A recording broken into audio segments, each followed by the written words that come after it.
We have Shine Tom Jacko. Nikila Vimal. Shine Tom, please. എന്തെന്നാണോ അതല്ല അത് കളം പറയരുത്. നോ. ഭയങ്കര ഇൻട്രോവേർട്ട് ആയിട്ടുള്ള ഒരാളാണ്. അത് കാരണം ആഴ്ചയിൽ 3-4 ഇനോഗ്രേഷന് പോകും. ഞാൻ ഇൻട്രോവേർട്ട് എന്ന് പറഞ്ഞാൽ ഇൻട്രോവേർട്ടിന്റെ ഇൻട്രോവേർട്ട് ആയിരുന്നു.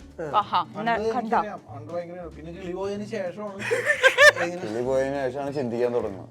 നമ്മൾ ലിഫ്റ്റിൽ നോക്കുമ്പോൾ 13 കാണാറില്ലേ സാധാരണ ചില ഹോട്ടൽസ് 13 റൂം കാണില്ല. പക്ഷെ എന്റെ 2013 കല്യാണം കഴിഞ്ഞു. അതുകൊണ്ട് തന്നെ ഡിവോഴ്സ് ആവുകയും ചെയ്തു. ശരിക്കും എങ്ങനെ ഷൈൻ ചേട്ടൻ ബേസിക്കലി ഇന്റർവ്യൂസ് ഭയങ്കര ഇഷ്ടമുള്ള ആളാണ്? ഇഷ്ടമുള്ള ആളായിരുന്നില്ല. പിന്നെ ഇടക്കാലത്ത് ഇഷ്ടം വന്നു. ഇപ്പൊ വീണ്ടും ഇഷ്ടമല്ലാതെ. ഇഷ്ടല്ലേ? നമ്മളെ ഇന്റർവ്യൂ എടുത്തിട്ടും വിൽക്കും. പിന്നെ നമ്മളെ ചെളി വാരി എറിഞ്ഞും വിൽക്കും. പിന്നെ നമ്മളെ ചെളി തൂത്തും കളഞ്ഞും വിൽക്കും. പിന്നെ ആ ചെളീനെയും വിൽക്കും എന്ന് പറയണ പോലത്തെ പരിപാടിയാണ്. ഒറ്റണത് ഹേമ കമ്മീഷൻ എന്ന് പറയുന്നത് ഹേമയ്ക്ക് എന്താ ഉദ്യോഗം എന്നറിയില്ല. മൂവിയുടെ പ്രൊമോഷൻ കൊണ്ട് മൂവിനെ സപ്പോർട്ട് ചെയ്യാനാന്ന് പറഞ്ഞെടുക്കുന്ന ഇന്റർവ്യൂസ് ലൈക്ക് കിട്ടാനും സബ്സ്ക്രൈബർ കൂട്ടാനും അതുവഴി കാശ് കിട്ടാനും മാത്രമാണ് ഉപകരിക്കുന്നത്. So hi hello viewers, welcome to our show untold with Ajin. ഇന്ന് നമ്മുടെ കൂടെ കുറച്ച് അൺടോൾഡ് സ്റ്റോറീസ് പറയാനുള്ളത്. We have Shine Tom Chacko. നിഖില വിമൽ. ഷൈൻ ചേട്ടാ പ്ലീസ്. ഞാൻ ഇൻട്രോ പറഞ്ഞിട്ട് നമുക്ക് തുടങ്ങാം. എന്തെന്നാണോ അതല്ല അത്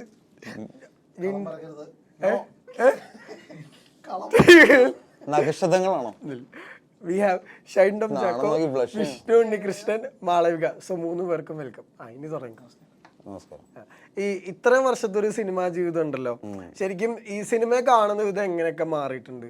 സിനിമയെ നമ്മളിപ്പോ ഇങ്ങനെ ഇരുന്നിട്ട് ഓപ്പോസിറ്റ് തന്നെ കാണണം. ഞാൻ ഇവിടെ അല്ലേ? എനിക്ക് അറിയാം ആ ചോദ്യം ചോദിച്ചു കഴിഞ്ഞാൽ എങ്ങനെയായിരിക്കും ഉത്തരം വേണമെന്ന് അറിയാം. അതുകൊണ്ട് ഞാൻ വിഷ്ണുട്ടോട് ചോദിച്ചു. എല്ലാ തരത്തിലും മാറ്റങ്ങൾ ഇങ്ങനെ വന്നുകൊണ്ടിരിക്കുകയാണ്. മുൻപ് ഇപ്പൊ നമ്മളൊക്കെ കുട്ടിക്കാലം പോലെ കണ്ട് നമുക്ക് ഏറ്റവും ഇൻസ്പയർ ആയിട്ടുള്ള ക്ലാസിക്കുകളെന്ന് തോന്നുന്ന സിനിമകൾ, ആ ഒരു പാറ്റേണിലുള്ള സിനിമകൾ അല്ല ഇപ്പൊ ഇറങ്ങുന്നത്. ഇപ്പൊ അങ്ങനത്തെ സിനിമകൾ ഇറങ്ങിയ ചിലപ്പോ വർക്കാവൂല. എന്നാൽ അന്നത്തെ ആ ക്ലാസിക്കുകൾ ഇപ്പൊ കാണുമ്പോഴും എല്ലാരും എൻജോയ് ചെയ്യണുണ്ട്. ഇതൊക്കെ മാറ്റങ്ങളാണ്. നമ്മൾ ആ മാറ്റത്തിന്റെ ഒഴുക്കിൽ അതിനൊപ്പം സഞ്ചരിക്കുക എന്നുള്ള ശ്രമത്തിന്റെ ഭാഗമാണ് 13 രാത്രി എന്ന് പറഞ്ഞ സിനിമ. മാളവിക എങ്ങനെയാ സിനിമ പെർസ്പെക്റ്റീവ് എങ്ങനെയൊക്കെ മാറിയിട്ടുണ്ട്? അത് വൈകുന്നേരം ആലോചിച്ചിട്ട് മറുപടി പറഞ്ഞാലും മതി. അതെ, ആദ്യം ചോദിക്കുക. പറഞ്ഞു വരുമ്പോഴേക്കും ഞാൻ ആലോചിച്ച് പോലെ പെടാപ്പെടാന്ന് ഉത്തരം പറയില്ല. എങ്ങനെ പോകുന്നു സിനിമ?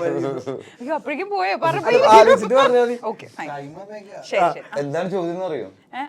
പെർസ്പെക്റ്റീവ് എങ്ങനെയാണ് സിനിമയുടെ മാറിയിട്ടുണ്ട്. ആലോചിച്ചോ? കിട്ടിയോ? അല്ല, ഞാനിപ്പോ സിനിമയിൽ ചെയ്തു തുടങ്ങുന്നതിന് മുമ്പും ആസ് എൻ ഓഡിയൻ എന്നുള്ള രീതിയിൽ എപ്പോഴും മൂവീസ് കാണാൻ എൻജോയ് ചെയ്തിട്ടുള്ള ഒരാളാണ്. നല്ല നല്ല സിനിമകളൊക്കെ വരുമ്പോൾ കാണുക, ഹിറ്റ് ചിത്രങ്ങൾ കാണുക എന്നുള്ളതൊക്കെ. അന്നും നമ്മൾ ആ ഒരു സ്റ്റാർസ് എന്നുള്ള രീതിയിലാണല്ലോ. അന്നൊന്നും ഞാൻ ഒരിക്കലും പ്രതീക്ഷിച്ചിട്ടില്ല എനിക്ക് ഇന്നിപ്പോ ഇങ്ങനെ ഒരു ചിത്രത്തിന് വേണ്ടിയിട്ട് എനിക്ക് ഇന്നിപ്പോ ഒരു സിനിമാ ലോകത്ത് വരുന്നോ അല്ലെങ്കിൽ ചെയ്യുന്നോ ഒന്നും ഞാൻ പ്രതീക്ഷിച്ചിട്ടില്ല. വന്നതിന് ശേഷമുള്ള ചേഞ്ചസ് എന്ന് പറഞ്ഞാൽ അപ്പോഴും എനിക്ക് ഭയങ്കര ഇൻട്രോവേർട്ട് ആയിട്ടുള്ള ഒരാളാണ്. അതിൽ നിന്ന് ഇത്രയും ഇപ്പോഴും അതെ. ബട്ട് അത് കാരണം ആഴ്ചയിൽ 3-4 ഇനോഗ്രേഷന് പോകും. ജോലിയുടെ ഒരു ഭാഗം. ഇൻട്രോവേർട്ടും ഞാൻ ചെയ്യുന്ന ജോലിയും തമ്മിൽ അങ്ങനെ അങ്ങനെയൊന്നുമില്ല. അതെ അതെ, പക്ഷെ ഞാൻ ഭയങ്കര ചേഞ്ച് ആയിട്ടുണ്ട് എന്നുള്ളതാ ഞാൻ പറഞ്ഞു തന്നെ. ഞാൻ തീർച്ചയായിട്ടും എന്റെ സൈഡിൽ നിന്ന് ഞാൻ കാണുന്ന ചിത്രങ്ങൾ എന്ന് പറഞ്ഞു കഴിഞ്ഞാൽ പിന്നെ ഇവരെയൊക്കെ പരിചയപ്പെട്ടു, ഇവരുടെ മൂവീസ് ഒക്കെ ചെയ്യാൻ പറ്റി ചിലതൊക്കെ. അപ്പൊ പിന്നെ നമ്മള് അടുത്ത ക്യാരക്ടേഴ്സ് ഒക്കെ ഇനി എന്തായിരിക്കും ചെയ്യുക, അല്ലെങ്കിൽ എങ്ങനത്തെ ടൈപ്പ് ഓഫ് ചിത്രങ്ങൾ. ഇപ്പൊ വിഷ്ണു ചേട്ടൻ പറഞ്ഞ പോലെ പണ്ടത്തെ ടൈപ്പ് ഓഫ് ഒരു 10 വർഷം മുമ്പുള്ള ചിത്രങ്ങളല്ല ഇപ്പൊ വന്നുകൊണ്ടിരിക്കുന്നത്. അപ്പോ നമ്മളും അതിനൊത്ത് ഇവോൾവ് ചെയ്ത് പോകുന്നുണ്ട്. അങ്ങനെ ഒരിക്കൽ പറഞ്ഞ പോലെ. എങ്ങനെ പോകുന്നു സിനിമാ ജീവിതം? ഞാൻ ഇൻട്രോവേർട്ട് എന്ന് പറഞ്ഞ ഇൻട്രോവേർട്ടിന്റെ ഇൻട്രോവേർട്ട് ആയിരുന്നു. പിന്നെ കിളി പോയതിനു ശേഷമാണ് ചിന്തിക്കാൻ തുടങ്ങുന്നത്. അപ്പോഴാണ് ഇൻട്രോവേർട്ട് നമ്മൾ ഒറ്റയ്ക്ക് ഇരിക്കുമ്പോൾ മാത്രം ആയാൽ മതി, മറ്റേ എക്സ്ട്രോവേർട്ട് ആവണം, അല്ലെങ്കിൽ ഈ നാട്ടിൽ പിടിച്ചെടുക്കാൻ പറ്റില്ല എന്ന് മനസ്സിലായി. ഇപ്പൊ ശരിക്കും എങ്ങനെയാ? ഇപ്പൊ ഇൻട്രോവേർട്ടും ആണ് എക്സ്ട്രോവേർട്ടും ആണ്. അതായത് ആളുകളില്ലാത്ത സമയത്ത് ഇൻട്രോവേർട്ട് ആവുകയും ആളുകളുള്ള സമയത്ത് എക്സ്ട്രോവേർട്ട് ആവുകയും ചെയ്യും. അതായത് നമ്മളുടെ ഒരു കംഫർട്ട് സ്പേസിലുള്ള ആൾക്കാരാവുമ്പോ നമ്മൾ ഒരു എക്സ്ട്രോവേർട്ട് ആയതുകൊണ്ട് നമുക്കറിയാം അവരെങ്ങനെ തമാശക്ക് പറഞ്ഞാൽ അതിനെ എക്സ്പ്ലെയിൻ ചെയ്യേണ്ട കാര്യം ഞാൻ എന്റെ കാര്യം പറയണേ. പക്ഷെ അല്ലാത്ത ഇങ്ങനെയൊക്കെ തന്നെയാണ്. സെറ്റിൽ നമ്മൾ ഒരുമിച്ച് അഭിനയിച്ചിട്ടും കൂടി ഇല്ല. ഒരു ഞാൻ അവിടെ കള്ളുപിടിച്ച് സീനിൽ മാത്രല്ല ഞാനും മാളവികയും കൂടി അഭിനയിക്കുന്നുള്ളൂ. മാളവിക ക്രോസ് ചെയ്ത് പോണം. നിങ്ങളൊന്നും കോമ്പിനേഷൻ ഞാനും അർച്ചനയും തമ്മിലായിരുന്നു കോമ്പിനേഷൻ. ചേട്ടാ കൺഗ്രാറ്റ്സ് ഫോർ ദേവര. ദേവര റിലീസായി. കണ്ടിരുന്നോ? ഇല്ല, കാണാൻ പറ്റിയില്ല. ഓക്കെ. ഷൈൻചേട്ടന് പക്ഷെ മാസ സീനുകളെ കുറിച്ചിട്ട് ഭയങ്കര അഭിപ്രായങ്ങളൊക്കെ കണ്ടെയ്നറിന്റെ മുകളിൽ ടിആറിന്റെ പടത്തിൽ എന്റെ മാസം പഠനമുണ്ട്. എങ്ങനെ പോകുന്നു ഈ പറഞ്ഞ? ഞാൻ മാത്രം അതിൽ വീഡിയോ വലിക്കണം ഒരാളുള്ളൂ. പടത്തില് പ്ലാൻ ചെയ്തിട്ടുണ്ടായില്ല, അവര് ഒളിക്യാമറ വെച്ച് ഷൂട്ട് ചെയ്തപ്പോ അത് വലിക്കാരനായാലും ഞാൻ മാത്രമേ ഉള്ളൂ. അപ്പൊ എന്താണ് ഏട്ടാ 13-ാം രാത്രി എന്ന് പറഞ്ഞ സിനിമ? രാത്രി എന്ന് പറഞ്ഞാൽ 11ഉം 12ഉം കഴിഞ്ഞ് വരുന്ന രാത്രി തന്നെയാണ് 13-ാം രാത്രി എന്ന് നമ്മൾ സാധാരണ പറയാം അല്ലേ. 13-ാം രാത്രി എന്ന് പറഞ്ഞാൽ ഇത്തിരി അതിനൊരു ഈവിൾ കോൺസെപ്റ്റ് ഉണ്ട്. 13 എന്ന് പറഞ്ഞ നമ്പർ പല ഹോട്ടലുകളിലും 13-ാം ഫ്ലോർ ഇല്ല. ശരിയുടെ പോയിട്ടുണ്ടോ എന്താ 13-ാം ഫ്ലോർ ഇല്ലാത്ത? അതും തേടി പിടിച്ച് പോകേണ്ട കാര്യമൊന്നുമില്ല. നമ്മൾ ലിഫ്റ്റിൽ നോക്കുമ്പോൾ 13 കാണാറില്ലേ സാധാരണ ചില ഹോട്ടൽസിൽ. 13 റൂം കാണില്ല. പക്ഷെ എന്റെ 2013 കല്യാണം കഴിഞ്ഞ, അതുകൊണ്ട് തന്നെ ഡിവോഴ്സ് ആവുകയും ചെയ്തു.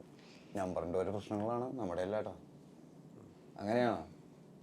നമ്പറുകളിലൊന്നും പ്രശ്നമില്ല, പക്ഷെ സ്വാഭാവികമായിട്ടും അങ്ങനെ ഒരു നമ്പർ വരുന്ന സമയത്ത് നമുക്ക് ടെൻഷൻസ് ഉണ്ടാവും അല്ലേ. 13 നമ്പർ നമുക്ക് കിട്ടിക്കഴിഞ്ഞാൽ ചെറിയ ടെൻഷൻ ഇല്ലേ? ഇല്ലേ? എനിക്ക് ടെൻഷനാണ് 13 നമ്പർ കിട്ടി കഴിഞ്ഞാൽ.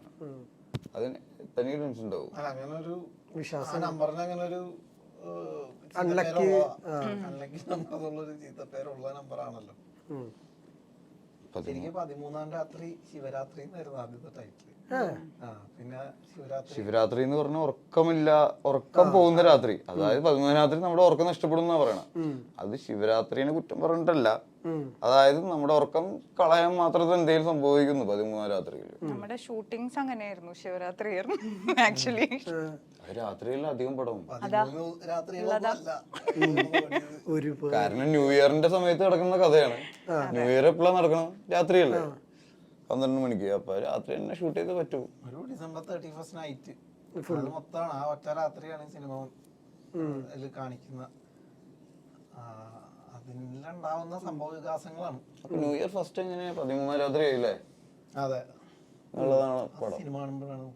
ഇപ്പൊ നിങ്ങളുടെ ക്യാരക്ടർ ശരിക്കും എങ്ങനെ, ഏത് ഇപ്പൊ പരസ്പരം കോമ്പറ്റീഷൻ സീനുകൾ കുറവാന്ന് പറഞ്ഞപ്പോ ഏത് സ്റ്റേജിൽ വന്ന് പോകുന്ന ക്യാരക്ടേഴ്സ് ആയിരിക്കും മോസ്റ്റ്ലി ഉണ്ടാവുക? അപ്പൊ എങ്ങനെയാ ക്യാരക്ടറിൽ കേട്ടപ്പോ ഉണ്ടായിട്ടുള്ള ഒരു എക്സൈറ്റ്മെന്റ് എന്തായിരുന്നു? ഇതൊരു ഡിഫറെന്റ് ആയിട്ടുള്ള 3 ട്രാക്കുകൾ ഇങ്ങനെ പാരലായിട്ട് സംഭവിക്കുന്നതാണ്. ഇതെല്ലാം ജോയിൻ ആവുന്നുണ്ട്. അത് ഭയങ്കര ഇൻട്രസ്റ്റിംഗ് ആണ് അതിന്റെ ഒരു കഥയുടെ ഒരു പോക്ക്. എന്റെ ക്യാരക്ടർ മറയൂരിന്ന് എറണാകുളത്തേക്ക് ജോലിക്ക് വരുന്ന ശിവ എന്ന് പറയുന്ന ഒരു തമിഴ് മലയാളം കലർന്ന ഒരു സംസാര രീതിയൊക്കെയാണ് മറയൂരുള്ളത്. അപ്പൊ അവിടെ നിന്ന് ഇങ്ങോട്ട് ട്രാവൽ ചെയ്യുന്ന ഒരു ക്യാരക്ടറാണ് എൻ്റെ. അപ്പൊ അതുവരെ യാതൊരു പരിചയമില്ലാത്ത ആൾക്കാരുമായിട്ടുള്ള ആ ഒരു യാത്രയും അതിലുണ്ടാവുന്ന യാതൊരു മുൻപരിചയമോ ഒന്നുമില്ല. പക്ഷെ അവരൊക്കെ തമ്മിൽ ജീവിതത്തിൽ പിന്നീട് എങ്ങനെ അങ്ങോട്ടും ഇങ്ങോട്ടും അവരുടെ ജീവിതത്തിൽ ഭാഗമാവുന്നു എന്നുള്ളത് ഈ ഒറ്റ രാത്രി കൊണ്ട് സംഭവിക്കുന്ന ചില കാര്യങ്ങൾ. ഇതൊരു ത്രില്ലർ പരിപാടി ആയതുകൊണ്ട് തന്നെ അതിന്റെ കൂടുതൽ ഡീറ്റെയിലിങ്ങൾ പറഞ്ഞു. ഇയാളും ആ ട്രാവലിലുള്ള ആളാണ്. എങ്ങനെയുണ്ടായിരുന്നു ട്രാവൽ? സാഹസികമായിട്ടുള്ള ഒരു ട്രാവൽ. ചിലത് എനിക്ക് വരും എന്താന്നറിയില്ല. ഇതിപ്പോ ചെയ്തൊരു ക്യാരക്ടറെ പറ്റിയാണല്ലോ പറയുന്നത്. ക്യാരക്ടറിന്റെ പേര് ഇപ്പൊ ഒന്ന് പറയാമോ? അതാണ് ഏറ്റവും വലിയ രസം. പേരില്ലാത്തൊരു ക്യാരക്ടറാണ്. ഞാൻ ആദ്യമായിട്ടാ ചെയ്യണേ. വേറെ ആരെങ്കിലും അങ്ങനെ ഉണ്ടായിട്ടുണ്ടോ എന്ന് എനിക്ക് അറിയില്ല. ഉണ്ടോ? ഓക്കെ. ഇല്ല, അവര് അയ്യോ ഇത് കൊറേ ഉണ്ട് കേട്ടോ കാണാത്ത പേരില്ലാത്ത. ഞങ്ങളൊരു അധികം പരിചയമില്ലാത്ത കിട്ടുള്ളൂ. അതായത് നിങ്ങൾ രണ്ടൊരു ഇന്റർവ്യൂല് സെലിബ്രേറ്റ് ചെയ്യുന്ന 2 മോങ്ങൾ കൂടെയാണല്ലോ. ഷൈൻ ചേട്ടൻ എങ്ങനെ ശരിക്കും ഇന്റർവ്യൂ ഷൈൻ ചേട്ടൻ ഒരിക്കലും പറഞ്ഞു ഞാൻ ഭയങ്കര എൻജോയ് ചെയ്യുന്ന പ്രോസസ്സാണ് ഈ പ്രൊമോഷൻ ഇന്റർവ്യൂസ് എന്നൊക്കെ പറയാം. ശരിക്കും എങ്ങനെ ഷൈൻ ചേട്ടൻ ബേസിക്കലി ഇന്റർവ്യൂസ് ഭയങ്കര ഇഷ്ടമുള്ള ആളാണ്? ഇഷ്ടമുള്ള ആളായിരുന്നില്ല, പിന്നെ ഇടക്കാലത്ത് ഇഷ്ടം വന്നു, ഇപ്പൊ വീണ്ടും ഇഷ്ടമില്ലാതെ. ഇഷ്ടല്ലേ? ഇത് കാരണം നമ്മളെ ഇന്റർവ്യൂ എടുത്തിട്ടും വിൽക്കും, പിന്നെ നമ്മളെ ചെളി വാരി എറിഞ്ഞും വിൽക്കും, പിന്നെ നമ്മളെ ചെളി തൂത്തും കളഞ്ഞു വിൽക്കും, പിന്നെ ആ ചെളീനെയും വിൽക്കും എന്ന് പറയുന്ന പോലത്തെ പരിപാടിയാണ്. എന്തെങ്കിലും ഒരു നിലപാടിൽ ഉറച്ചു നിൽക്കണ്ടേ? ഇത് നമ്മള് ഒന്നെങ്കിൽ നമ്മള് പാപം ചെയ്യാത്തവരായിരിക്കണം നമ്മളെല്ലാവരും. ആരെങ്കിലും കല്ലെറിയുന്നുണ്ടെങ്കിൽ ഞാൻ ചെയ്തിട്ടില്ല, അല്ലെങ്കിൽ പിന്നെ കല്ലെറിയാൻ നിൽക്കരുത്. ആ കല്ലൊക്കെ തിരിച്ച് നിങ്ങളുടെ മേത്ത് വന്ന് വീണ് പൊട്ടിഞ്ഞ് ഇട്ടിഞ്ഞ് നിങ്ങൾ അലമ്പായി. നിങ്ങളുടെ കാര്യം തന്നെ എല്ലാവരുടെ പറയണ, നിങ്ങളെക്കാട് തലമൂത്ത ആളുകളുണ്ട്. ഇപ്പോൾ വിഷയട്ടെ, ഞാൻ എപ്പോഴും ഈ ഒരു ആക്ടറൊക്കെ ഈ ഭയങ്കര ഹെൽപ്ലെസ് ആവുന്ന ചില സിറ്റുവേഷൻസ് ഉണ്ടല്ലോ. അതായത് ഇപ്പം ഭയങ്കര നല്ല ഒരു ആക്ടിങ് പെർഫോമൻസ് ഒക്കെ കാഴ്ചവെച്ചു എന്ന് വിചാരിക്കാം, പക്ഷെ ഈ സിനിമ കാര്യമായിട്ട് ശ്രദ്ധിച്ചില്ല. അപ്പോൾ ഈ ശരിക്കും ആ ആക്ടർ കടന്നു പോകുന്ന ഒരു ഫേസ് ശരിക്കും എന്നെ കുറിച്ച് ആലോചിച്ചിട്ടുണ്ടോ? ഭയങ്കര നല്ല ഇമോഷൻ സിനിമകളിൽ നല്ല പെർഫോമൻസുകളെ കുറിച്ചിട്ട് എപ്പോഴും മോശം സിനിമകളിൽ നല്ല പെർഫോമൻസ് നമ്മൾ കൊടുക്കാറില്ല. നമ്മളെപ്പോഴും സിനിമകളിൽ പെർഫോമൻസ് കൊടുക്കാറ്. അല്ല ഇപ്പൊ ചില ഞാൻ ഇതായിട്ട് പിന്നീടല്ലേ അത് ആളുകൾക്ക് ഇഷ്ടപ്പെടാതിരിക്കുന്നതും ഇഷ്ടപ്പെടുന്നതും. ചെയ്യുമ്പോ നമ്മള് നല്ല സിനിമയായിട്ടല്ലേ, നന്നാവാൻ വേണ്ടിട്ടാണല്ലോ ചെയ്യുന്നത്. അല്ല ഞാൻ റിലീസ് കഴിഞ്ഞിട്ടുള്ള ഒരു പ്രോസസ്സ് പറഞ്ഞു. അപ്പൊ നമ്മൾ ഓൾറെഡി പെർഫോമൻസ് കൊടുത്തു കഴിഞ്ഞല്ലോ, അപ്പൊ നമ്മൾ അങ്ങനെ പറയും. പക്ഷെ ഞാൻ ഇത്രയും നല്ല ഔട്ട്പുട്ട് കൊടുത്തു, പക്ഷെ അതുകൊണ്ട് കാര്യമില്ല. പടം വർക്കായ മാത്രമാണ് ഇത് വർക്കാവുള്ളൂ.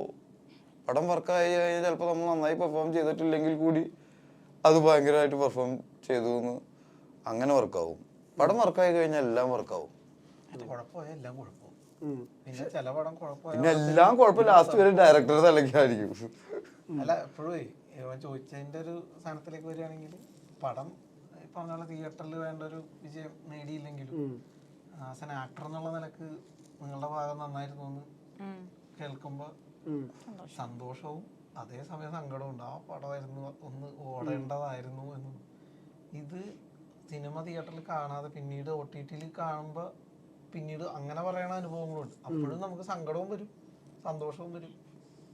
അതുകൊണ്ട് നമ്മൾ ആഗ്രഹിക്കണമെന്ന് പറഞ്ഞു കഴിഞ്ഞാൽ ഇനിയിപ്പോൾ വരാൻ പോണ ഈ പടത്തിൽ പെർഫോമൻസ് നല്ലതാണ്, പടവും കൂടി നന്നാവണേ എന്ന് നമ്മൾ ഇങ്ങനെ ആഗ്രഹിക്കും. എനിക്ക് ഇപ്പം എൻ്റെ ഒരു പേഴ്സണൽ കാര്യം പറയുകയാണെങ്കിൽ ഞാൻ പാൻ ഇന്ത്യൻ സ്റ്റോറി എന്ന് പറഞ്ഞൊരു പടം ചെയ്തത്. അതൊരു ഓഫ് ബീറ്റ് സിനിമയാണ്. ഈ ഫെസ്റ്റിവൽസിനൊക്കെ മാത്രം അയക്കാൻ ഉദ്ദേശിച്ചിട്ട് അങ്ങനെ വളരെ ലോ കോസ്റ്റിൽ ചെയ്ത പടം. പക്ഷെ അത് ഔട്ട് വന്നു കഴിഞ്ഞപ്പോഴത്തേക്കും ഇത് തിയേറ്ററിൽ ഉറപ്പായിട്ട് ഇറക്കണം എന്നൊക്കെ പറഞ്ഞ് അതിൻ്റെ റിവ്യൂ കണ്ടവരൊക്കെ ഇങ്ങനെ പറഞ്ഞപ്പോൾ അപ്പം ഞാനും കണ്ടു ആ പടം. അപ്പം എനിക്കും നമുക്ക് എപ്പോഴും നമ്മൾ ചെയ്ത പടം കാണുമ്പോഴത്തേക്കും അയ്യോ ഇത് കുറച്ചുകൂടി നന്നാക്കായിരുന്നു, അതിങ്ങനെ ചെയ്യായിരുന്നു. എല്ലാവർക്കും അത് മനസ്സിലാവണമെന്നില്ല, എന്നാൽ നമുക്ക് നമ്മളെക്കുറിച്ചൊരു ധാരണ ഉണ്ടല്ലോ. എനിക്ക് ആ പടം കഴിക്കുമ്പോഴത്തേക്ക് ഷേടാ ഇത് തിയേറ്ററിൽ വന്നാൽ കൊള്ളാമെന്ന് എനിക്കും കൂടി അങ്ങനെ നന്നായിട്ടെന്ന് തോന്നിയൊരു പരിപാടിയാണ്. പക്ഷെ അത് സിനിമ തിയേറ്ററിൽ വരുമെന്ന് എനിക്ക് തോന്നണില്ല. തിയേറ്ററിൽ വരുമ്പോൾ എന്താ എക്സ്പെൻസ് അതാണ് തിയേറ്ററിൽ വന്നാൽ തന്നെ അതിന് ഇപ്പൊ വലിയ ക്യാൻവാസിൽ വലിയ സ്കെയിലിൽ അത്രയും കോസ്റ്റ് ഒക്കെ മുടക്കി ചെയ്യുന്ന സിനിമകൾ പോലും തിയേറ്ററിൽ എത്തിക്കുക എന്ന് പറഞ്ഞാൽ വലിയ ടാസ്ക്കാണ്. അപ്പോൾ ഓരോ സിനിമകൾ എത്തിക്കാൻ പ്രൊഡ്യൂസേഴ്സ് കിടന്ന് പാടുപെടുന്നതും അങ്ങനെ വന്നാൽ തന്നെ എത്ര പടമാണ് സ്വീകരിക്കപ്പെടുന്നതും ഇപ്പൊ നല്ല അഭിപ്രായം ഉണ്ടെങ്കിൽ പോലും ആൾക്കാർ തീരുമാനിക്കുന്നത് എന്തായാലും കുറച്ച് ദിവസം കഴിയുമ്പോൾ OTT വരുമ്പോൾ കാണാമല്ലോ എന്നൊക്കെ വിചാരിക്കുന്നത് അത് ഇത്തിരി ഡാമേജിങ് തന്നെയാണ്. കാരണം ഇപ്പൊ തിയേറ്ററിൽ വന്നെങ്കിൽ നല്ല പടം ഒന്ന് കേട്ടാൽ പോരാ, കിടിലം പടം കേൾക്കണം. അപ്പൊ അതിലേക്ക് എല്ലാ പടത്തിനും ചിലപ്പോൾ എത്താൻ പറ്റൂല. അതൊരിക്കലും ഈ പറഞ്ഞ പോലെ ഒരാളെ നമുക്ക് ബ്ലെയിം ചെയ്യാൻ പറ്റില്ല, ആക്ടറെയോ. അപ്പൊ നമുക്ക് ഗംഭീര പെർഫോമൻസ് കാഴ്ചവെച്ചിട്ടുള്ള ആക്ടേഴ്സ് തന്നെ അഭിനയിച്ച ചില പടങ്ങൾ തിയേറ്ററിൽ വർക്കാവുന്നില്ല. അതൊരിക്കലും ആക്ടറുടെ കുഴപ്പമല്ല, ഡയറക്ടറുടെ കുഴപ്പമൊന്നും പറയാൻ പറ്റില്ല, പ്രൊഡ്യൂസറെ ആരും ഒറ്റയ്ക്ക് ബ്ലെയിം ചെയ്യാൻ പറ്റില്ല. ദേവദൂതനൊക്കെ ആദ്യം ഇറക്കിയപ്പോ ആരും ഉണ്ടായിരുന്നില്ലല്ലോ കാണാൻ, എന്നിട്ട് ഇപ്പൊ ഇറങ്ങിയൊരു ഹിറ്റായി. ഇതേ പടം പിന്നെ എല്ലാം കൂടി ശരിയായി വരണം, അപ്പോഴാണ് തിയേറ്ററിലൊരു സക്സസ്. സമയം ഭയങ്കര പ്രധാനമാണ്. എപ്പോഴാണ് നമ്മൾ ഈ സാധനം കൊണ്ടുപോയി ഇറക്കണേ എന്നുള്ളത്. ഷൈൻ ചേട്ടൻ അങ്ങനത്തെ ഒരു തോട്ടൊക്കെ വരാറുണ്ട് എപ്പോഴും? നമ്മൾ അങ്ങനത്തെ തോട്ട് വരാറില്ല. അത് എപ്പോഴും ഡയറക്ടറും പ്രൊഡക്ഷനും കൂടി, പ്രൊഡക്ഷനാണ് എപ്പോഴും ആ തോട്ട് ഉണ്ടാവേണ്ടത്. എപ്പോഴാണ് ഈ സാധനം കൊണ്ടുവന്ന് ഇറക്കേണ്ടത്. കാരണം ഒരു കച്ചവടക്കാരനല്ലേ പുള്ളിയല്ല കച്ചവടക്കാരൻ. അപ്പൊ ഇത് എവിടെ ഇറക്കണം എപ്പോൾ ഇറക്കണം എന്നുള്ളത് അവരാണ് തിങ്ക് ചെയ്യേണ്ടത്. നമ്മൾ അതിനെപ്പറ്റി കോൺഷ്യസ് ആവാറില്ല. കാരണം നമ്മളങ്ങനെ കോൺഷ്യസ് ആയി കഴിഞ്ഞാൽ, നമുക്ക് അങ്ങനത്തെ കോൺഷ്യസ് ഒന്നും ആയി കഴിഞ്ഞാൽ ഫ്രീ ആയിട്ട് വർക്ക് ചെയ്യാൻ പറ്റില്ല. അത് ബിസിനസ്സുകാരനെ ആലോചിക്കേണ്ട കാര്യമാണ്. നമ്മൾ ഇങ്ങനെയൊക്കെ ആലോചിച്ച് കൂട്ടിയിട്ട് ലാസ്റ്റ് ഒരു തീരുമാനം എടുത്താൽ അത് ശരിയാവണമെന്നില്ല. പക്ഷെ കച്ചവടക്കാരന് കറക്റ്റ് ആയിട്ട് അറിയാം എവിടെ കച്ചവടം ചെയ്യണം, എന്ത് കച്ചവടം ചെയ്യണം. ഷൈൻ ചേട്ടൻ ഒരു ബിസിനസ്മാനായിട്ട് അല്ല, ഞാൻ ബിസിനസ്മാൻ അല്ല. അത്രയും ഇത് അതല്ല, അത് നമുക്ക് തന്നെ അറിയാലോ നമ്മുടെ ടേസ്റ്റ് എന്തിനോടാണ്, നമുക്ക് എന്ത് പറ്റും എന്ത് പറ്റില്ല എന്നുള്ളത്. ഈ വിഷ്ണുട്ടൻ അങ്ങനത്തെ ഒരു തോട്ടുണ്ടോ, ഉള്ളിലൊരു ബിസിനസ്സുകാരൻ എപ്പോഴെങ്കിലും ഉണ്ട് എന്ന്? ഞാൻ എല്ലാത്തിനോടും ഓക്കെ ഓപ്പണാണ്. പടം പ്രൊഡ്യൂസ് ചെയ്തിട്ടുണ്ടോ? ഏതാ? ഇടിയൻ ചന്തൂരി ഞാനും പ്രൊഡ്യൂസറാണ്. ഓക്കെ. പക്ഷെ നമുക്ക് ഇതൊന്നും എല്ലാത്തിനോടും ഓപ്പണാണ്. അപ്പൊ നമ്മളോട് നിർബന്ധിച്ച് കഴിഞ്ഞാൽ നമ്മള് ഓക്കെ അറിഞ്ഞിട്ടൊന്നുമല്ല. നമ്മളിപ്പോ എന്ന് വെച്ചാൽ അത് മോശമാണോന്നൊന്നുമില്ല. ഞാന് സിനിമ എഴുതണമെന്ന് ഒരിക്കലും ചിന്തിക്കാത്ത ആളാണ്. BC നൗഫൽ എന്ന് പറഞ്ഞ അദ്ദേഹത്തിന്റെ ചാനൽ പ്രോഗ്രാമിൽ അസിസ്റ്റ് ചെയ്തിട്ടുള്ള ഒരു ബന്ധമുണ്ട് എനിക്കും ബിബിനും. അപ്പൊ ഞങ്ങളോട് പുള്ളി പറഞ്ഞ് നിർബന്ധിച്ചതിന്റെ പേരിൽ ഞങ്ങളൊരു സ്ക്രിപ്റ്റ് ആദ്യമായിട്ട് എഴുതുന്നു. പക്ഷെ അത് നന്നായി വന്നപ്പോ ഞങ്ങള് റൈറ്റേഴ്സ് എന്നുള്ള ഒരു അഡ്രസ്സായി ഞങ്ങൾക്ക്. അപ്പൊ എന്ന് പറഞ്ഞ പോലെയാണ് ഓരോ കാര്യങ്ങളും ചെയ്യണത്. നമ്മള് അതിനു വേണ്ടി എന്നും പറഞ്ഞിട്ട് അങ്ങനെ ഇറങ്ങണമെന്നല്ല. പടം പ്രൊഡ്യൂസ് ചെയ്തിട്ട് എങ്ങനെയുണ്ടായിരുന്നു? സമാധാനക്കേടായ? അല്ല, ആ ഒരു പ്രോസസ് ഒക്കെ അടിപൊളിയായിരുന്നു. പക്ഷെ അതിന്റെ ഈ പറഞ്ഞ പോലെ അത് ഫിനാൻഷ്യലിയും എല്ലാം കൊണ്ടും ആ ടെൻഷനൊക്കെ നല്ല രീതിയിൽ.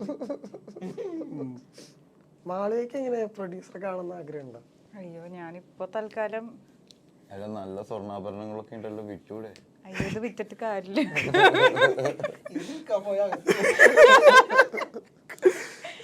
എനിക്ക് പ്രൊഡ്യൂസ് ചെയ്യണമെന്ന് ഇപ്പൊ പ്ലാൻ ചെയ്തിട്ടൊന്നുമില്ല. ഞാൻ ആദ്യം എന്തെങ്കിലുമൊക്കെ സമ്പാദിക്കട്ടെ.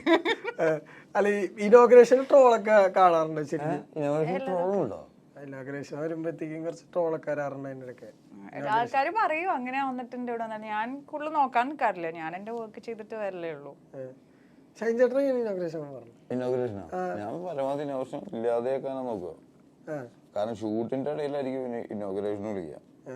പിന്നെ നമ്മളത് അഡ്ജസ്റ്റ് ചെയ്തിട്ടൊക്കെ കൊടുത്തു കഴിഞ്ഞാൽ പിന്നെ ആ ദിവസം കിടന്ന് ടെൻഷൻ അടിക്കും. ഷൂട്ടിന്റെ അടുത്ത് കാല് പിടിക്കണം, അവിടെ പോണം, 2 മണിക്കൂറിനുള്ളിൽ തിരിച്ചു വരാം, ആക്കി തരാം എന്നൊക്കെ പറഞ്ഞിട്ട് ആകെ ടെൻഷനും കൊണ്ടാറ്. അതുകൊണ്ട് ഷൂട്ടുള്ള സമയത്ത് ഇനോഗ്രേഷൻ പിടിക്കാറേ ഇല്ല. നിങ്ങൾ ശരിക്കും ആദ്യമായിട്ട് എന്താ മീറ്റ് ചെയ്യണ ഓർമ്മയുണ്ടോ? ഞങ്ങൾ മീറ്റ് ചെയ്യണത് പറയണോ? പറഞ്ഞേക്കാം. ഞങ്ങള് 2007 8 ആയിരിക്കും. ഇല്ല, അതിനു മുമ്പല്ലേ? രാഫകലാ സമയത്താണ്. 2007. അസിസ്റ്റന്റ് ഡയറക്ടറും നടനും നടരും ആനവാരി കക്കാൻ പറ്റുന്നു. ഈ ഷൈൻ ചേട്ടനോടൊക്കെ വർക്ക് ചെയ്യുമ്പോഴുള്ളൊരു എക്സ്ട്രാ പ്രഷർ ഉണ്ടോ ഒരു പെർഫോമർ തരുന്നത്? സമയം കറക്റ്റ് ആയിട്ട് പുള്ളി വരുമോ എന്നുള്ളതാണ് എല്ലാവരും അനുഭവിക്കുന്നത്. പക്ഷെ ആ സമയത്തിന് വരാറുണ്ട്. അല്ല, ഞാനിങ്ങനെ കേട്ടിട്ടുണ്ട്, നാനിയുടെ ഇന്റർവ്യൂ ഒരിക്കലും എടുത്തപ്പോ ഒരിക്കലും ഒരു സീനിനെ പറ്റി പറയണ്ടായിരുന്നു. അത് ഒരു സാധാ സീനാണ്, പക്ഷെ ഷൈൻ അത് പെർഫോം ചെയ്ത് കണ്ടിട്ട് അത് ഭയങ്കര എക്സ്ട്രാ ഓർഡിനറി ആക്കി എന്ന് പറഞ്ഞിട്ടുള്ളൊരു സംഭവം ഉണ്ടായിരുന്നു. അങ്ങനത്തെ ഒരു പ്രശ്നം അത് അറിയില്ല, പുള്ളിനോട് ചോദിക്കണം. അപ്പൊ പുള്ളി പറഞ്ഞതാ. അല്ല, ഈ താനാരാന്ന് പറഞ്ഞ സിനിമയില് ഷൈൻ ചേട്ടന് ഞാൻ കുറെ കോമ്പിനേഷൻസ് ഉള്ളതായിരുന്നു. അപ്പൊ അതിൽ ഈ പറഞ്ഞ പോലെ ലൗഡായിട്ട് പ്ലേ ചെയ്യേണ്ട ടൈപ്പ് ഒരു സിനിമയാണത്. അപ്പോൾ അങ്ങനത്തെ സിനിമകൾ പൊതുവെ കുറെ നാളുകൾക്ക് ശേഷമാണ് വന്നത്. അതില് ഭയങ്കര ഞങ്ങൾ എൻജോയ് ചെയ്താണ് അത് വർക്ക് ചെയ്തത്. അതാണ് വെള്ളത്തിലൊക്കെ ഇറങ്ങി. അതെ അതെ, പുള്ളിച്ചാട്ടവും ഓടിക്കലും പിടിക്കലും വെടിയും. പിന്നെ നിലവിൽ നിന്ന് അഭിനയിക്കണം കുറെ. അങ്ങനത്തെ മാളവിക എങ്ങനെ ആലോചിച്ചോ ഷൈൻ ചേട്ടൻ ആദ്യമായിട്ട് എന്താ കണ്ടത്? ബൈക്കിൽ കയറിയപ്പോഴായിരിക്കും. 2-3 മൂവി ചെയ്തല്ലോ, അല്ലാതെ പിന്നെ മാളവികയാണ് വണ്ടി ഓടിച്ചിരുന്ന ജീപ്പ്. അല്ല, മൂവിയിലല്ലാതെ ഫംഗ്ഷൻ ആയിട്ട് കണ്ടിട്ടൊക്കെ ഉണ്ട്. നമ്മൾ 2-3 പടത്തിലധികം ചെയ്തല്ലോ. കുറുക്കൻ ചെയ്തു. അല്ല, മൂവി അല്ലാതെ നമ്മൾ ആദ്യം കണ്ടിരുന്നു പറയാ. ഓരോ കൊടുങ്ങല്ലൂർ വെച്ച് അന്നൊരു ഫോട്ടോ ഞാൻ എന്നിട്ട് റീസെന്റ് ഷൈൻ ചേട്ടൻ്റെ അടുത്ത് അയച്ചു കൊടുത്തിരുന്നു. ഷൈൻ ചേട്ടൻ ഒരു എന്തോ ബുക്കിന് എന്തോ ഒരു ഫംഗ്ഷൻ അറ്റൻഡ് ചെയ്യാൻ വരിക അങ്ങനെ എന്തോ വന്നപ്പോ അന്ന് അവിടെ എടുത്ത ഫോട്ടോസ് റിസൾട്ട് എനിക്കത് അച്ചീവ് കിട്ടിയപ്പോ ഞാൻ ഷൈൻ ചേട്ടൻ. ദുബായിൽ ഒരു ഫംഗ്ഷൻ കഴിഞ്ഞാൽ എല്ലാവരും റൂമിൽ കയറി കിടന്നു തുടങ്ങാം. ഒരു മാരേജ് ഫംഗ്ഷന് ദുബായിൽ പോയിട്ട് ആക്കി കിടന്നു തുടങ്ങിയിട്ട് എന്താ കാര്യം അല്ലേ? എന്താ പിന്നെ ഇവിടെ കിടന്നു തുടങ്ങിയതില്ല. അല്ല, ദുബായിന്നല്ല ഐഫോ പോയിട്ട് എങ്ങനെ ഉണ്ടായിരുന്നു? അബുദാബിന്ന്. എങ്ങനെ ഉണ്ടായിരുന്നു? നമ്മളിപ്പോ യാസ ഐലൻഡിലായിരുന്നു. അതില് W എന്ന് പറഞ്ഞ ഹോട്ടല്. അതിന്റെ ചുറ്റും ഫോർമുല 1 നടക്കുന്ന സ്പേസാ. അപ്പൊ ഈ ഹോട്ടലിന്റെ ചുറ്റും കാർ റേസ് പോയിട്ടുണ്ട് അവിടെ. കാണേണ്ട കാഴ്ച കേട്ടോ. അതിനുള്ള ആൾക്കാരാണ് കൂടുതലും അവിടെ വരുന്ന ഐലൻഡിലേ. അവിടെ വണ്ടി ഓടിക്കാമല്ലോ സ്പീഡിൽ എത്ര വേണമല്ലോ, ടൗണല്ല. അത് ശരിക്കും യാസ് ഐലൻഡിന്റെ പ്രൊമോഷന്റെ ഭാഗമായിട്ട് ചെയ്യുന്നതാണ് അവർ, കൊളാബായിട്ട്. കൊളാബ് എന്ന് പറഞ്ഞാൽ അവരാണ് ഫണ്ട് ചെയ്യണത് അധികം, അബുദാബി. എങ്ങനെയുണ്ടായിരുന്നു പോയിട്ട് എക്സ്പീരിയൻസ്?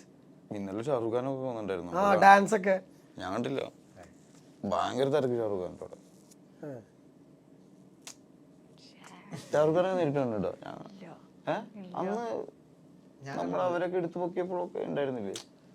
അന്നൊന്നും കുട്ടി എത്തിയിട്ടില്ല അങ്ങോട്ട്. അതെ ഭയങ്കര കുട്ടി. എടപ്പള്ളിയില് ഞാൻ കണ്ടിട്ടുണ്ട്. അത് എന്തൊരു ഇനോഗ്രേഷൻ ആയിരുന്നല്ലേ? ഇനോഗ്രേഷൻ അന്ന് സിനിമയില് അന്ന് ഞാനന്നും സൂപ്പർ സ്റ്റാർ ആണ്. പക്ഷെ അല്ല അന്ന് ചെറിയ കൊള്ളാം. ഈ ഓരോ റിലീസ് വരുമ്പോഴേ എന്താ ശരിക്കും ആ സിനിമയെ കുറിച്ച് ഉണ്ടാവുന്ന എക്സ്പെക്ടേഷനുകൾ?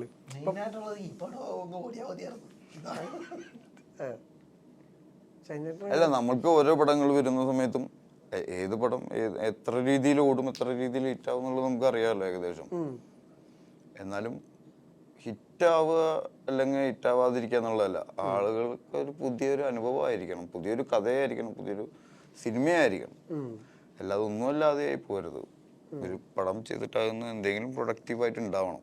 ഇപ്പൊ ദസറ ഇപ്പൊ ദേവരെന്നൊക്കെ എന്താ പ്രൊഡക്റ്റീവായിട്ട് കിട്ടിയിട്ടുണ്ടാവും? പ്രൊഡക്റ്റീവായിട്ട് കിട്ടാന്ന് പറഞ്ഞാൽ ഒറ്റ ദിവസം കൊണ്ട് ഇത്രയും ആൾക്കാരെ നമ്മൾ അറിയും.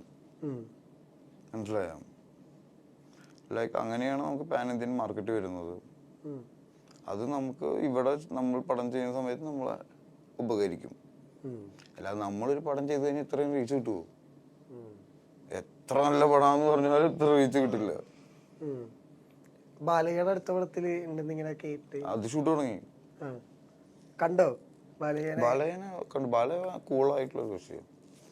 ബാലയെ മാത്രമാണ് തെലുങ്ക് ഇൻഡസ്ട്രിയിൽ പോയിട്ട് ഷോട്ട് കഴിഞ്ഞാലും അവിടെ തന്നെ ഇരുന്ന് നമ്മളോട് സംസാരിക്കുന്ന ആള്. മറ്റുള്ളവർ ഷോട്ട് കഴിഞ്ഞാൽ പോവും അവരവരുടെ സ്പേസിലേക്ക്. ഷോട്ടിന് മാത്രമേ വരുള്ളൂ. പുള്ളി രാവിലെ മുതൽ ലൊക്കേഷനിൽ ചേർത്ത് ഇങ്ങനെ ഇരുന്ന് പഴയ കഥകൾ ഇങ്ങനെ പറഞ്ഞോണ്ടിരിക്കും.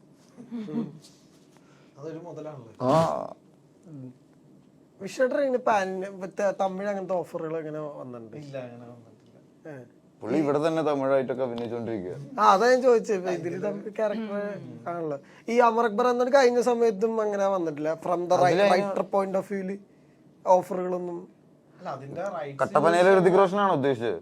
അല്ല റൈറ്റർ ആയിട്ട് ഈ പറഞ്ഞ ഓഫറുകൾ ഒന്നും. അതിന്റെ ആ സിനിമയുടെ റൈറ്റ്സ് ചോദിച്ച് മറ്റു ലാംഗ്വേജിൽ നിന്നൊക്കെ വന്നിട്ടുണ്ട്. അല്ലാണ്ട് അങ്ങനെ എഴുതാൻ വേണ്ടിട്ട് അങ്ങനെ. ഇപ്പൊ ഷൈൻ ചേട്ടാ, ഈ കുറെ പേരുണ്ടല്ലോ ഈ ഷൈൻ ചേട്ടന്റെ കയ്യിൽ നിന്ന് ഒരു കലക്കൻ ആൻസർ കിട്ടും എന്ന ഇന്റൻഷനോടുകൂടെ കുറെ ചോദ്യങ്ങൾ. ജനറലായിട്ട് പറഞ്ഞു. അപ്പൊ അത് ഞാൻ ജനറലായിട്ടാ ഉദ്ദേശിച്ചത്. ഒരാൾ തന്നിട്ടുണ്ടല്ലോ, അത് മതിയില്ലേ? അപ്പൊ ഈ ഇന്റൻഷനോടുകൂടെ ചോദിക്കുമ്പോഴേ ഷൈൻ ചേട്ടന് അത് മനസ്സിലാവും ശരിക്കും പറഞ്ഞ അത് ഇന്ന ഞാൻ അന്നത്തെ പ്രസ് മീറ്റില് വിഷ്ണേട്ടൻ ഉണ്ടായാലും അന്നത്തെ പ്രസ് മീറ്റില് കാനാരയുടെ പ്രസ് മീറ്റിന് അപ്പൊ അന്ന് ഷൈൻ ചേട്ടൻ ഭയങ്കര ഓരോ കാര്യങ്ങൾ ഷൈൻ ചേട്ടൻ പറയുന്നതിനൊക്കെ ഒരു പോയിന്റ് ഉണ്ടായിരുന്നു ഈ സൈഡില്. പക്ഷെ ഷൈൻ ചേട്ടനെ ഒരു ഇന്ന ആൻസർ കിട്ടാൻ വേണ്ടിയിട്ടാണ് കുറെ പേര് പ്രൊവോക്ക് ചെയ്തത്. അപ്പോ അങ്ങനത്തെ സിറ്റുവേഷനിൽ ഷൈൻ ചേട്ടൻ എങ്ങനെ ശരിക്കും ടാക്കിൾ ചെയ്യാ? ഞാൻ ടാക്കിൾ ചെയ്യാറില്ല. എനിക്കൊന്നും ടാക്കിൾ ചെയ്യേണ്ട കാര്യം. നിങ്ങൾ സത്യസന്ധമായിട്ടല്ല നിങ്ങളെ ജോലി ചെയ്യുന്നു. അത്രയൊക്കെ ചിന്തിക്കണമെന്നില്ല അല്ലെ? നമ്മൾ അത്ര ചിന്തിക്കുന്നില്ല. നമ്മൾ അവിടെ വരുന്നതെന്ന് നിങ്ങൾ ചോദിക്കുന്നതിന് ഉത്തരം പറയുക എന്നുള്ളതാണ്. പക്ഷെ അത് ഞാൻ ഒരു കാര്യം പറഞ്ഞു. അതില് ആ വീഡിയോ ഭയങ്കരമായിട്ട് ഇങ്ങനെ പടരുകയും ചെയ്ത് ഒരുപാട് പേര് എന്നെ വിളിച്ച് ചോദിച്ച് പെട്ടുപോയല്ലേ പുറയിൽ ഇങ്ങനെ ഇരിപ്പുണ്ടായല്ലോ എന്നൊക്കെ പറഞ്ഞിട്ട്. അപ്പൊ എന്താണ് പുള്ളി ചോദിച്ചതെന്ന് ഒരു സ്ഥലത്തും വന്നിട്ടില്ല കേട്ടോ. അവന്റെ ചോദ്യമില്ല ഒരിടത്തും. അത് കഴിഞ്ഞ് ഷൈൻ ചേട്ടൻ പെട്ടെന്ന് ചൂടാവണ മാത്രമേ ഉള്ളൂ. ഷൈൻ ചേട്ടന്റെ റിയാക്ഷൻ വാസ് റൈറ്റ് ആക്ച്വലി അല്ലേ? എന്തുകൊണ്ടാണ് ചോദിച്ചത്? മാറാൻ മറയില്ലാത്ത തെങ്ങിന് മറയുന്നു മാറിയിട്ടുണ്ടല്ലോ പെൺകുട്ടികളൊന്നും. അതല്ല ചോദിച്ചത്. അങ്ങനെ ഞാൻ കണ്ടിട്ടില്ല. എനിക്ക് അങ്ങനെ അനുഭവം തെങ്ങിന് മറയുന്ന ഡ്രസ് മാറേണ്ടതുണ്ടോ? ഇപ്പൊ ഒരു വലിയ സ്ഥലത്ത് തെങ്ങ് മാത്രമേ ഉള്ളെങ്കിൽ ചിലപ്പോ അതായിരിക്കും മറ അല്ലേ? അപ്പൊ അതാണ് അവിടുത്തെ ഏറ്റവും ലക്ഷറി സാധനം അല്ലേ? നമ്മളിപ്പോ ഹിമാലയത്തിലും പോകുമ്പോ ഓണായാലും നമുക്ക് കിട്ടണം മാഗിയാ അല്ലേ? മാഗിയാണ് അവിടുത്തെ ഏറ്റവും വലിയ ലക്ഷറി. ഓണത്തിന് എനിക്ക് ലാഗ് ആവുന്നുള്ളൂ എന്ന് പറയാൻ പറ്റുമോ?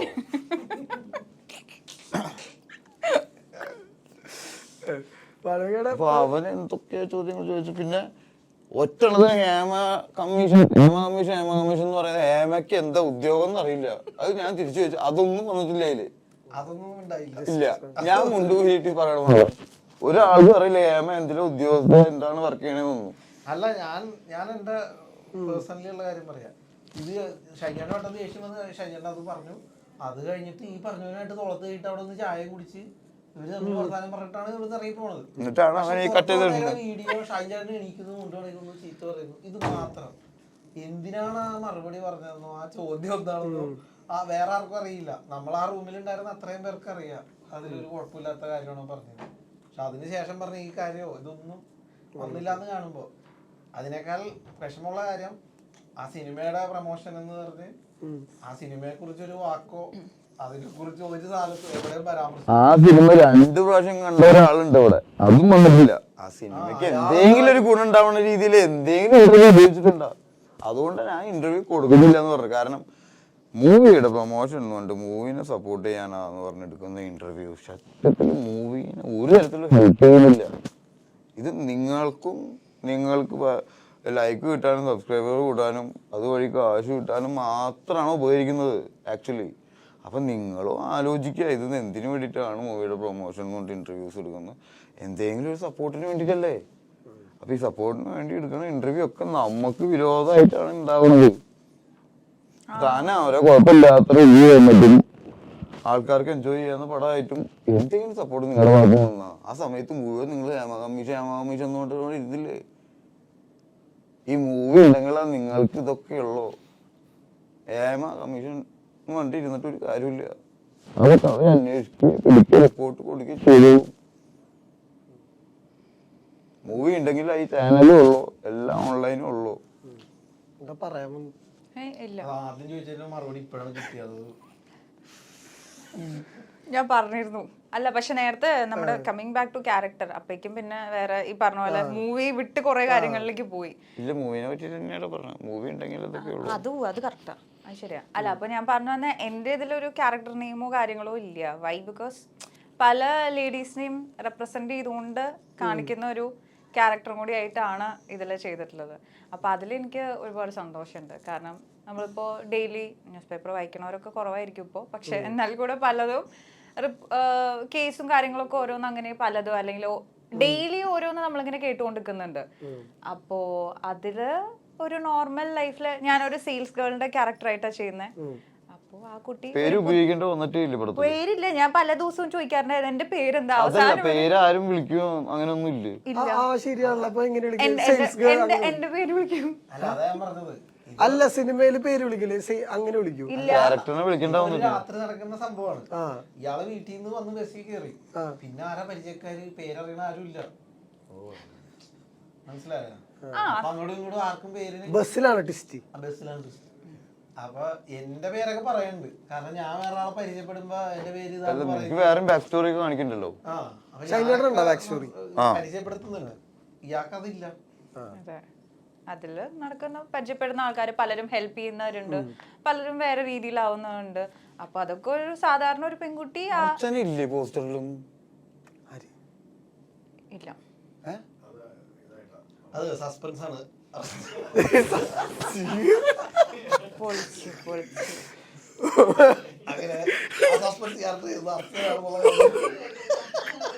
അല്ല, അത് അച്ഛനയുടെ പോസ്റ്റർ വെക്കുന്നുണ്ട്, സസ്പെൻസ് പോകുന്നില്ലല്ലോ. എഴുത്തുവരയിടയിൽ നടക്കുന്നുണ്ടോ? അത് നടക്കുന്നുണ്ട്. ബിബിനും ഞാനും ചേർന്ന് സാറിന് വേണ്ടി ഒരു ഹ്യൂമർ പടം, ബിഗ് സ്റ്റാർ പടം. ഷാഫി സാറും ഹ്യൂമർ പടങ്ങൾ കൊണ്ടുവന്നിട്ടുള്ള പുള്ളിക്ക് വേണ്ടി നിങ്ങൾ എഴുതുക. അപ്പൊ ടെൻഷൻ ഉണ്ടാ? ഉണ്ട്. അല്ല, സ്ക്രിപ്റ്റ് കഴിഞ്ഞ് ഷാഫി സാറ് ഭയങ്കര ഹാപ്പിയാണ്. ഇനിയിപ്പോ കാസ്റ്റിംഗ് പരിപാടിയിലേക്ക് അതിലായിരിക്കില്ല ഞാനുള്ളത്. അതൊരു ചേട്ടൻ ഉണ്ടാവും പറഞ്ഞു. ഷൈജന്റെ കൂടെ വൺസ് വർക്ക് ചെയ്തവരൊക്കെ വീണ്ടും പുള്ളിനെ ഉൾപ്പെടുത്താനേ ശ്രമിക്കുള്ളൂ. കാരണം പുള്ളി ശ്രമിക്കുള്ളൂ എന്നാണ് പറഞ്ഞിട്ടുള്ളത്. അപ്പൊ അതാരെങ്കിലും